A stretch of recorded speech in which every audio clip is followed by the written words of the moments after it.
Schwab Advisor Services is a proud supporter of the RIA EDGE podcast and independent financial advisors like you.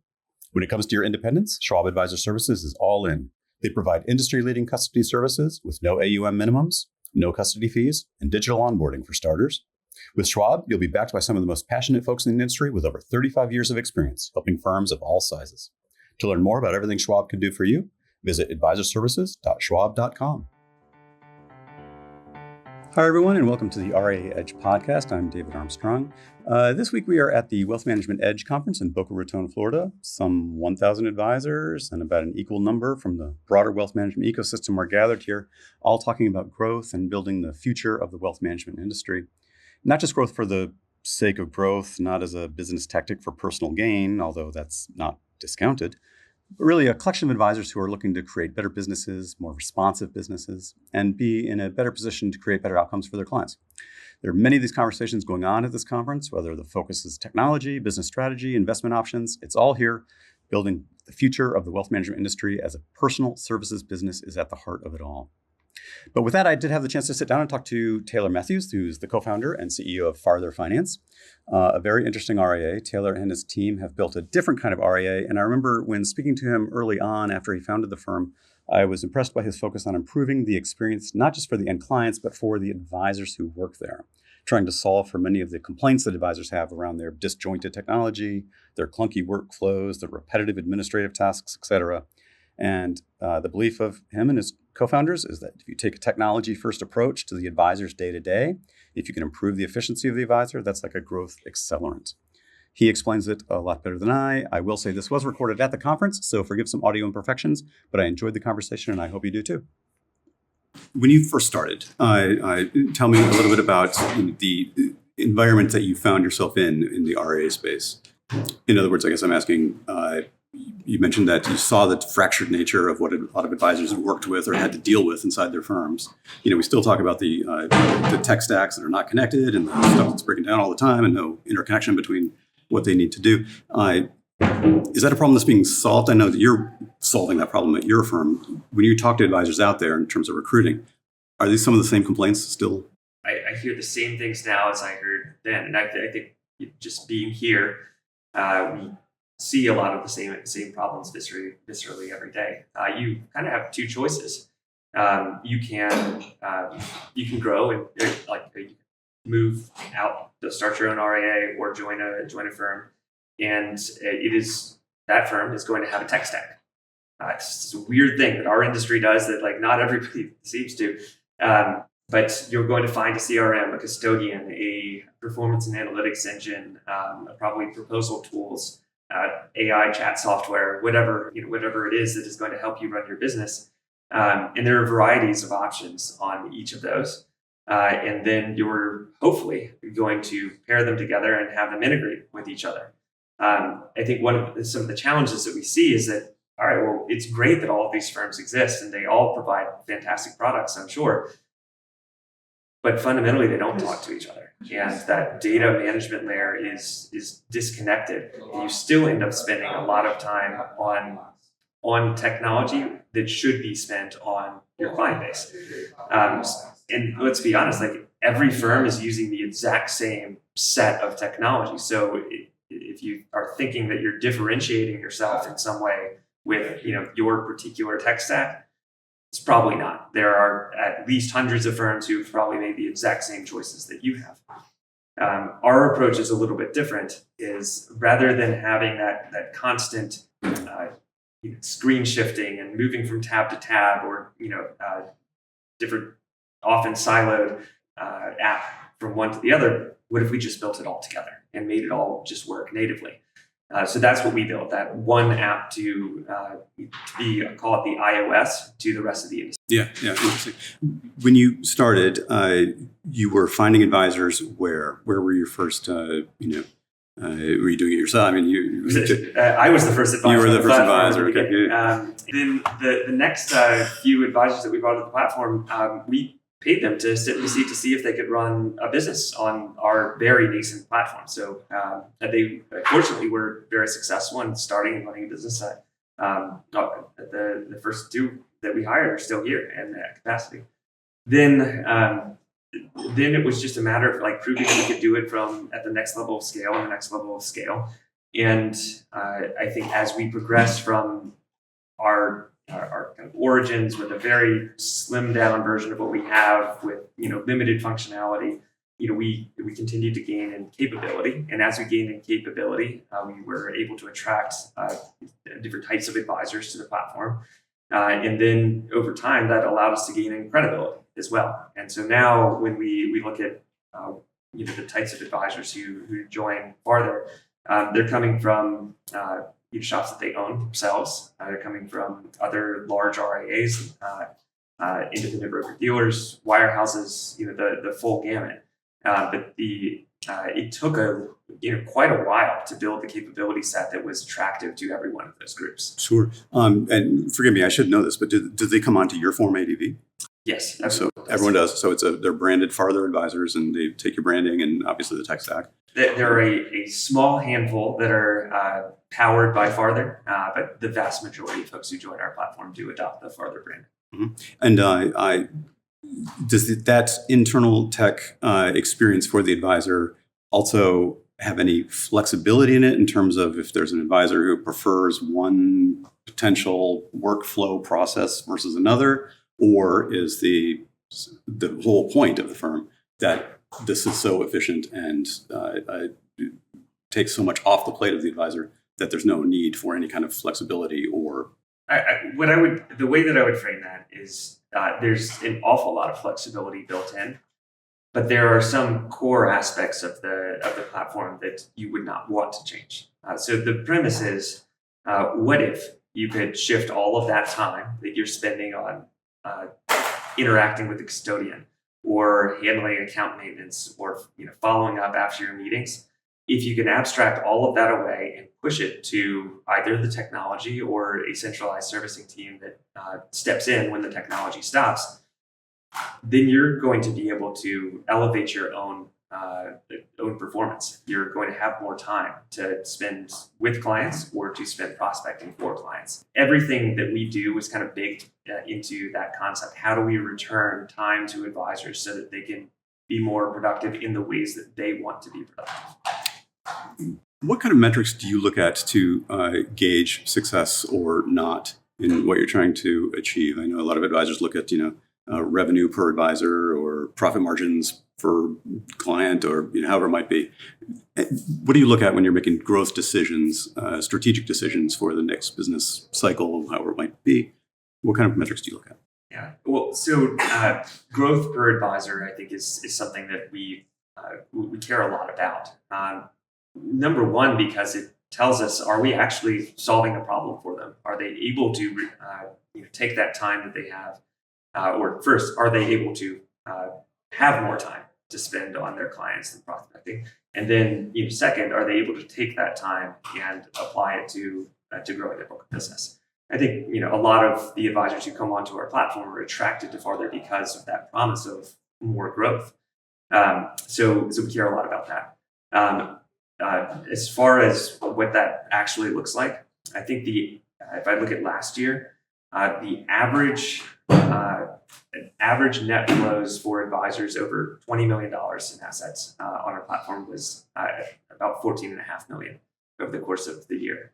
A lot of our advisors, especially at that point, were on the lower end of the spectrum from like an assets under management perspective. So if you look at that as a percentage of growth, many were very, very high percentages of growing their business. Mm-hmm. So we look at kind of both. Wherever you start, we want you to be adding flows, the actual dollars that come in. And of course, we want you to be growing quickly on a percentage basis. And we know what the industry does. And our advisors wildly outperform that. And for inorganic growth. Inorganic growth, yes. This is and does part of the platform address the organic growth issue? I mean, is it marketing, I don't know what it might be, but automated email marketing, or what kind of marketing might be baked into the platform? Okay. So we think about how we as a firm can affect growth in really 4 areas. First, from a marketing side. That I would split into 2 components. There's the marketing components that we build for advisors to do it themselves. So all of the people templates, the nurture elements, the content, anything that you might need to run your business and that you might need to pull off the shelf and customize yourself if you would like. That's all there, and the marketing team is really excellent at pulling those together, keeping them updated, and constantly adding more and more content that you can utilize there. The second side is there's the marketing side of how do we do it for them? There are some things that advisors are excellent at. There are other things that maybe they're not experts at. It's probably rare to find an advisor who is an expert in search engine marketing, for instance, or lots of various different types of digital ad campaigns. So how do we take our expertise there, our internal marketing agency, and apply that to the specific niche an advisor might be tackling? Do that at scale across the entire firm.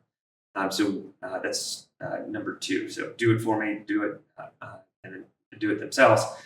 Number three would be growth consulting. So practice management, growth consulting. So we have teams at Farther that are focused specifically on that. And so this is, how are you applying your time? What are your goals? Are you tracking them? Are you using the right types of metrics to follow your prospect pipeline through a funnel? And where are you losing things? All of the normal sales consulting that you would typically find at any large sales organization, we want to take those concepts and apply it to every one of our advisors. And we have a number of different programs that are both kind of participate in the Farther archetype, or we'll consult with what you have where you are and start to see where we can improve. The final aspect is lead gen. We have a lead gen team that is there to build leads through Farther's owned marketing. And those leads we shift to the recruited advisor team, and we route them appropriately based on geography and the type of business that you're running, the need from the clients, a whole long list. It's a fun algorithm to think about. And then that we're actively growing as well. A lot of advisors now, a lot of RIAs anyway, once they achieve a certain scale, are looking for these additional services to bring, either partner with someone in-house, tax planning or estate planning, alternative investments, whatever it might be. How do you guys approach that for this, the holistic wealth management picture, right? How are you addressing some of these more, specific cases of what wealth managers do? Absolutely. And I think you have heard it at this conference. You hear it at pretty much every conference that I go to. There's a very clear industry trend towards offering more and more services as an advisory organization. I think that's very hard to deliver if you're a smaller RIA, and I think that's going to drive consolidation over time. But we think about what are those big firm resources that we can bring to bear for our advisor team. So we've built out a team of planners. It's a lot of our advisors, I think more than half of the advisors on the team are CFPs. They know how to do planning. It's not usually a good use of their time to be typing in that data and creating those plans themselves. How do we elevate those advisors? So we've created a team of planners to do exactly that for them, to take all of the pieces, scenarios that you want to construct, and then build the plans so that the advisor can then take that to the client. Same goes on the estate planning side. We don't necessarily want to be writing documents and drawing up trust ourselves, but we can provide a lot of value by consulting with clients who are considering those changes in their own lives, whether that's starting up a plan or addressing an existing trust. And we can consult on that, and it's got a huge amount of demand from our advisor base. Is it? Tax is another one. Business advisory services is another. So if you're addressing small business owners, they have very unique needs. We need to be addressing those as well. And then for a subset of our advisors, they work with institutions, whether that's more common 401ks and things like that, or nonprofits and associations and other.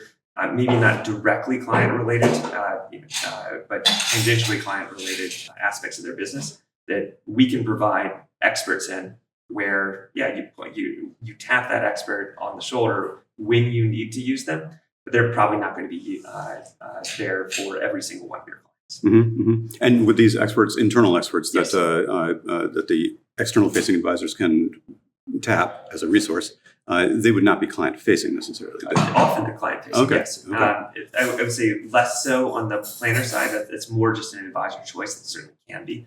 But especially on the estate planning side, the tax side, often we bring in these resources and they are client-facing.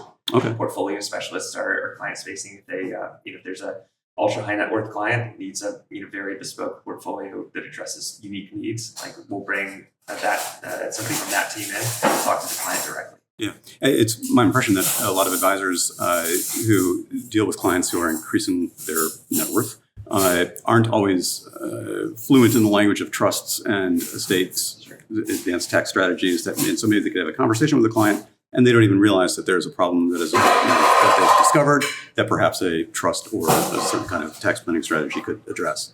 They just don't make those connections. You're saying that with the internal resources that you have, that those kind of issues can be flagged if they're seen.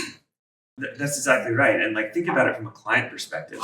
You have the relationship with your advisor. That advisor's, you're the quarterback as the advisor. You're there to marshal resources. And when you have the ability to grab a team member who has unique expertise, who's an estate attorney, and bring them into the conversation, man, don't you look great for your client? That you have this great resource, you've identified a problem, the expert is weighing in, and ultimately you still have that relationship with the client. That's still yours, and nobody's said touching that. Your client looks at you as being part of a bigger team with a lot more resources, and they're very happy with that outcome. I imagine that the technology that you have built and which supports the firm is evolving constantly. I'm sure you are delving into AI in some way. It feels like a topic that has to be discussed at all times.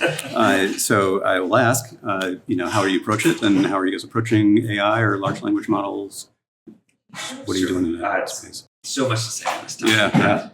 So I'll start with going back to how I opened. We're odd in that we build a lot of our own technology. That also means that we employ our own AI engineers, and we build a lot of internal tools that utilize AI.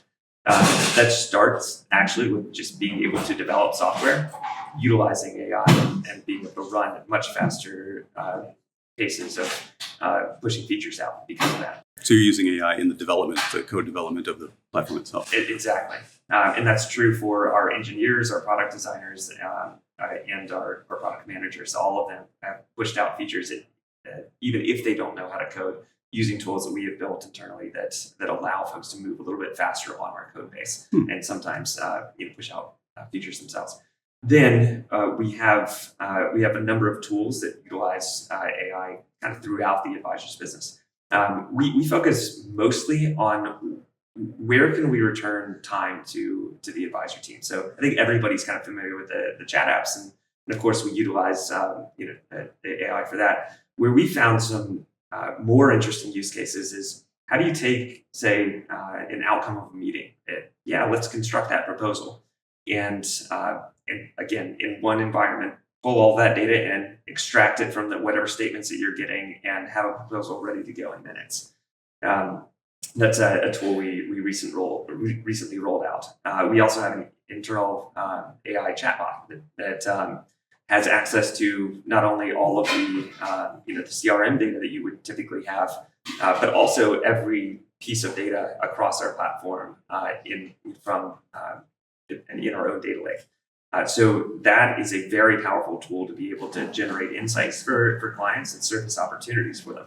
So we can see kind of across the client base, hey, maybe the last time that you updated your insurance policy was before you had your last kid. That's an opportunity that we can surface to a client that the AI can be run to query that client and say, what are the opportunities? Man, isn't that powerful to be able to bring that to them?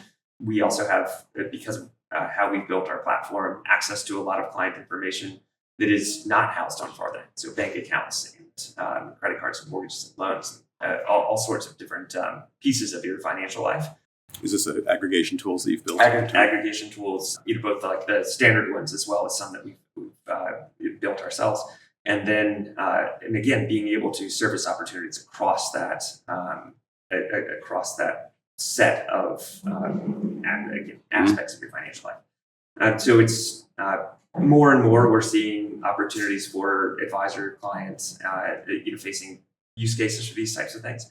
And in addition, we also see opportunities to cut down on our own costs, our own OpEx, by using tools to automate more and more that has historically been challenging to automate. And that's, I think those are real advantages that we have as a firm, both in having internal AI engineers being able to get up to speed and develop utilizing these tools.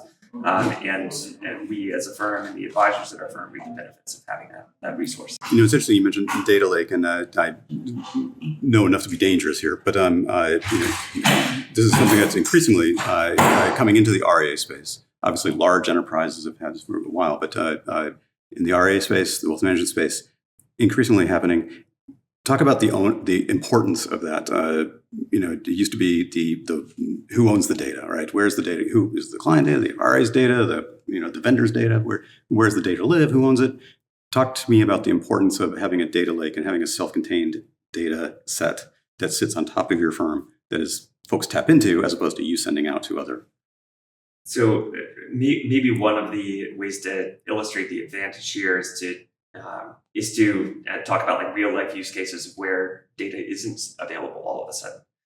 So I think most of us are probably familiar that the custodians communicate data to the performance and analytics tools that we all utilize, or that you likely utilize in your firm, with startup day files. Sometimes those startup day files don't come in until the middle of the day, sometimes even after the trading window, or not at all. Then, if you do not have that ability to look at what happened over the course of the last day, and you're still relying on the custodian to send over that data to you, if you know a trade is taking place, you might be communicating under or trying to make a trade under false pretenses. It might be inaccurate, create a trade error because of that. Similarly, what if your performance and analytics software goes down, and all of a sudden you're not able to access the data from one of those? Well, in most cases, you're just kind of out of luck. Like maybe you can go to the custodian directly,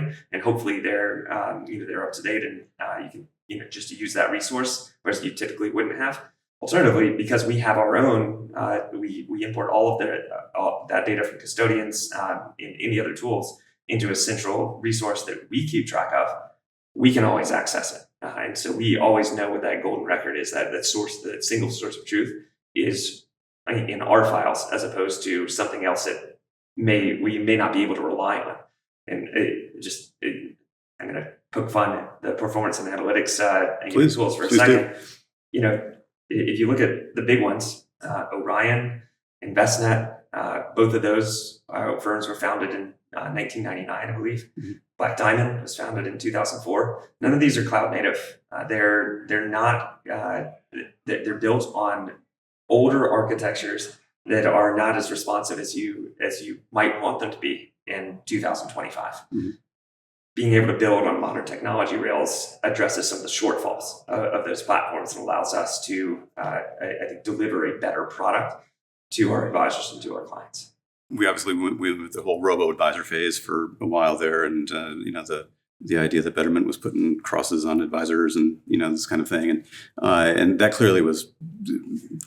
We've moved past that point, and I think everyone agrees that the human element is going to be still important. Although with AI, are we back to maybe thinking a little bit more about the danger of the advisor, or the human advisor, being kind of relegated to maybe the back office phone answerer, as opposed to the interactive element with the client? Do you know what I'm saying? It's our opinion that AI is going to elevate advisors rather than replace them. And that's what we build with in mind. I think, just use an analogy, every doctor at this point is using ChatGPT when thinking about how to answer a question about their patients that they don't quite know about. But you still go to the doctor. You're not replacing them entirely. I think for anything where there's a large trust element, you're going to see humans stick around. And that's what advisors bring in spades, is trust to the relationship. There's just some level of comfort in having an advisor vet maybe a great strategy that ChatGPT might be able to develop.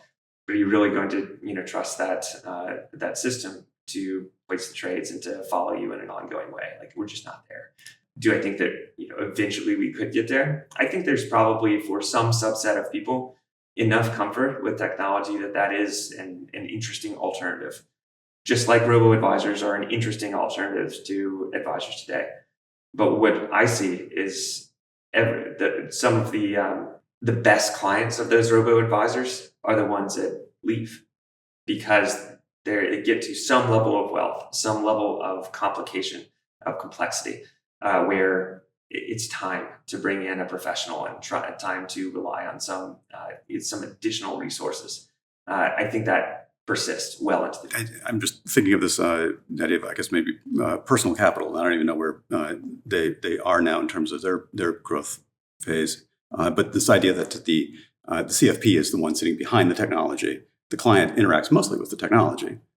When there's a problem, or make sure I sign the right thing in the right place, or make sure I'm pressing the right button, they'll give a call, talk to a human, and kind of figure it out that way. That's probably not the advisor life that most people getting into the advisory space dream of, correct? Well, I think is that not a fair question? Maybe that's not a fair question. If you think about like a typical advisor's day job right now, like ignoring far into the future, there is a fair amount of drudgery that's a part of it. There is entering notes into the CRM and following up on that like form that probably changed from the custodian, actually opening up accounts, whether that's you providing an instruction to somebody on your team or doing it yourself. Like that's where we are today. That's part of the job. I think that as AI becomes better and better, a lot of that those lower value tasks are probably going to be automated away. So you can look at that and say like, okay, well, that either means that the advisor just doesn't have much to do, or maybe they can focus more of their time on proactive thinking about what could they do for their clients, or maybe what could they do for more clients than they can currently scale themselves across it right now. And that I think is more of an opportunity for younger folks coming in. It can be, depending on the type of practice that you run, it can be challenging to work with more than, for some advisors it's 50 clients, some it's 100, some it's 300. But at some point you get to a point of scale where things break, where your time can no longer be scaled beyond that. That's where I think you're going to see more opportunity. So the younger class of advisors who are coming in right now, they're probably going to be able to run bigger businesses than the current cohort of advisors, because they will be able to scale themselves better. So to me, it's an opportunity more. Does this phrase that I hear all the time at these conferences, personalization at scale, does that resonate with you? Oh, absolutely. I think you have to. Well, maybe you don't, but I think most advisors want to deliver some level of personalization. Every client is unique in some way. There are commonalities for sure. But every client certainly wants to feel like they're getting some bespoke experience. And I think with more powerful tools, you're better able to deliver that bespoke experience. We think a lot about the ideal client experience. We use the family office as the North Star. Okay. And if you distill down what a family office is, this is like the ideal, the pinnacle. If you distill it all the way down, though, everything is in one place. And everything just works. Mm-hmm. How do you deliver more and more of that in your practice? And for us as a firm, how do we deliver more and more of that capability so that advisors can then take that to their clients? Mm-hmm. I often sometimes think about our experience with the healthcare providers, right? We've had a family doctor, the same family doctor for decades, and he was an independent practitioner. Great. His office was actually across the street, and everyone went to him. And we could drop in unannounced and have conversations. And then he was sucked up into NYU Langone, right? Things are better in a lot of ways. The app is better. All the information is in one spot. There's better referrals inside the network, and and all that stuff is coordinated automatically. At the same time, it takes 6 months to get in to see him. There's less of that kind of like human interaction with him that was just sort of natural beforehand. Still our doctor, still a great guy, but the relationship has changed. Do we see something similar happening here in a way? I think that's historically been the risk of you, like as an advisor going to a bigger firm. You're probably going to run into more red tape. You're probably going to run into policies that you didn't write and that you don't feel as comfortable with. But in many ways, the client experience is better. In many ways, it is. In some ways, it's probably not. Like your experience that you just described, like it would be better if you still could go to the doctor across the street and interact with him on your terms, as opposed to waiting 6 months for an appointment. We think we spend a lot of time thinking about how do we deliver something that augments the experience that an advisor has and that improves on it, rather than just changes it whole hog and moves it to whatever that is right for the firm. And I think this is one of those challenges as firms get bigger and bigger. They tend to adopt more cookie cutter policies across them. There are also pressures from especially like private equity backed firms to reduce the services that are delivered. If you think about like what a typical private equity backed firm, their mandate from the executive team and the board is to grow revenue as rapidly as possible and cut expenses as rapidly as possible, because you're gearing up for a sale in 3 to 5 years. Now, that's a pretty terrible recipe for an experience for the advisor, for clients. So, we're fortunate in that we have very long-term capital partners, so we don't have to worry about that. We can think about what is the right thing to do for our clients. And we can build that personalization, that still hometown feel that you were describing.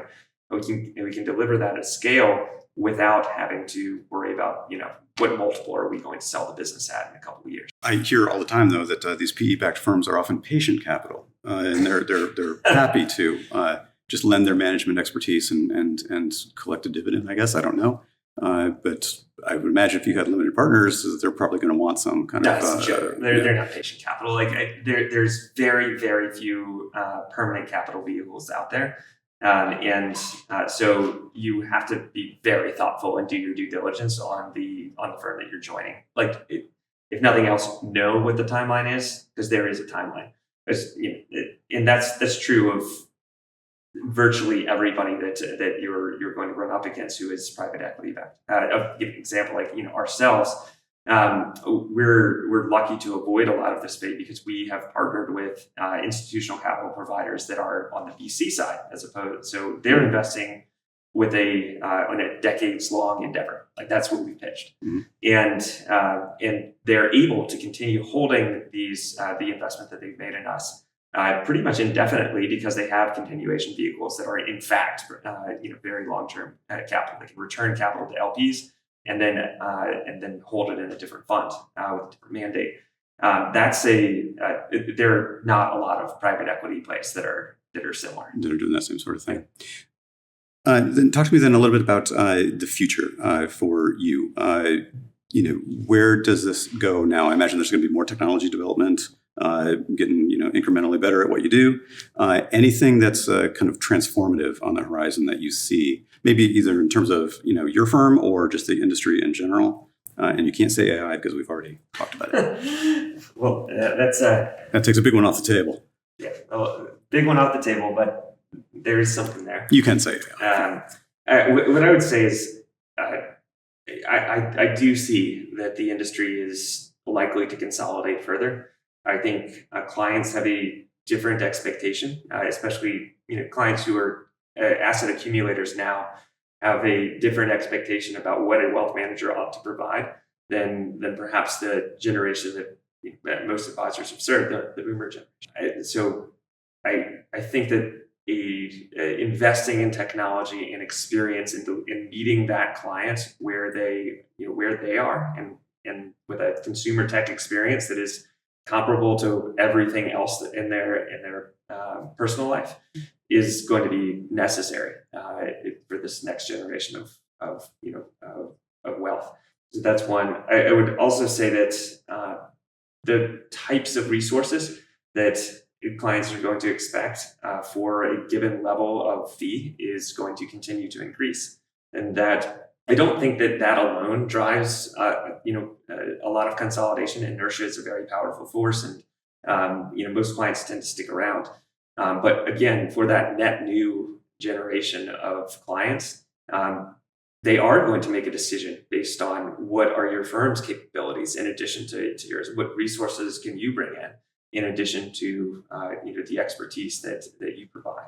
And that again is, I think, going to be it'll be a change for the industry. You're either going to have to partner or you're going to have to join a larger firm in order to deliver on that, if that is going to be a part of the value prop that you offer clients, which they're going to which it will be, or will have to be, because they're going to be demanding it. This has been great. I appreciate it. Just one more quick question. You have a few advisors, as you say, that are on the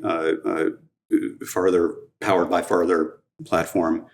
Presumably, there was some thinking somewhere about maybe we could be a kind of a tech hub for advisors who aren't on our Form ADV, and we just sort of charge a bit to be the back office support or the support platform for these independent advisors. That kind of, I guess, minority investor or aggregator model or platform model, a kind of a dynasty model. It sounds like something maybe you've thought about, but chose not to go down that path. Is that accurate? That's right. And even the folks who are powered by Farther, they've chosen to keep their own brand because it was important to them. It was something that they had invested resources in, that they feel like is an important aspect of what they deliver to clients, even if it's only for sentimental reasons in some cases. So we're there to augment, not replace. And if we can be thoughtful about how we work with new advisors on the team, we will be. Have we thought about doing something more akin to that platform sort of? I guess a dynasty model might be one, or something like that.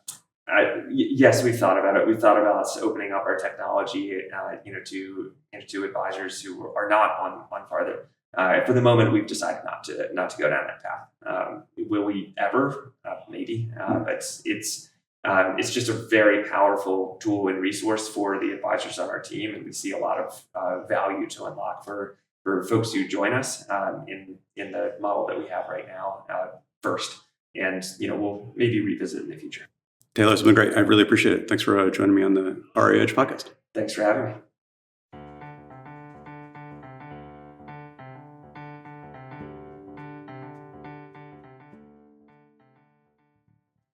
Schwab Advisor Services is a proud supporter of the RIA Edge podcast and independent financial advisors like you. When it comes to your independence, Schwab Advisor Services is all in. They provide industry-leading custody services with no AUM minimums, no custody fees, and digital onboarding for starters. With Schwab, you'll be backed by some of the most passionate folks in the industry with over 35 years of experience helping firms of all sizes. To learn more about everything Schwab can do for you, visit advisorservices.schwab.com.